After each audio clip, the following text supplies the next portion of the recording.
રક્ષાબંધન ભાઈ બહેનના પ્રેમ અને રક્ષાના અતૂટ બંધનનો પર્વ. ભાઈના કાંડે રાખડી બાંધીને બહેનનો ભાઈના લાંબા આયુષ્ય અને સુખ સમૃદ્ધિની પ્રાર્થના કરે છે. ત્યારે બ્રહ્મ સમાજ માટે રક્ષાબંધનનું વિશેષ મહત્વ છે.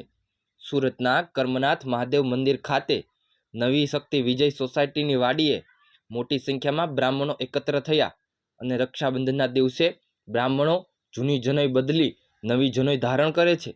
શ્રાવણી ઉપક્રમ વિધિ અંતર્ગત શાસ્ત્રોક્ત મંત્રોચ્ચાર સાથે આ વિધિ કરવામાં આવી હતી. આ પર્વ શુદ્ધિ પ્રાપ્તિ અને નવા સંકલ્પનું પ્રતીક છે. રક્ષાબંધન ભાઈ બહેનના સંબંધની સાથે ધાર્મિક અને આધ્યાત્મિક શુદ્ધિનું પર્વ છે. Bureau report, Surat. મુકેશભાઈ ઓઝા. આજે અહીંયા જનોઈ બદલાવાનો કાર્યક્રમ છે, જેને શ્રાવણ મહિનાની પૂર્ણિમા એટલે શ્રાવણી પૂર્ણિમા બળેવ જેને કહેવામાં આવે છે. અને આ જનોઈ ધારણ કરવા માટે થઈને સમસ્ત નાથળિયા ઉનેવાળ બ્રહ્મ સમાજ સુરત અહીંયા એકત્રિત થયો છે. અને આ સતત 19 વર્ષથી આ કાર્યક્રમ સમૂહમાં જનોઈ બદલાવાનો સુરતની અંદર અમારા નાથળિયા ઉનેવાળ બ્રહ્મ સમાજ કરી રહ્યા છે.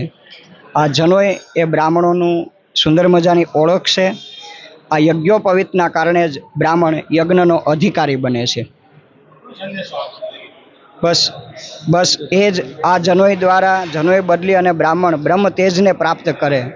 અને બ્રહ્મ તેજ જ આ જગતની અંદર સૌથી શ્રેષ્ઠ તેજ છે, જેના કારણે તમામ દેવતાઓ મંત્રને આધીન થઈ જાય છે.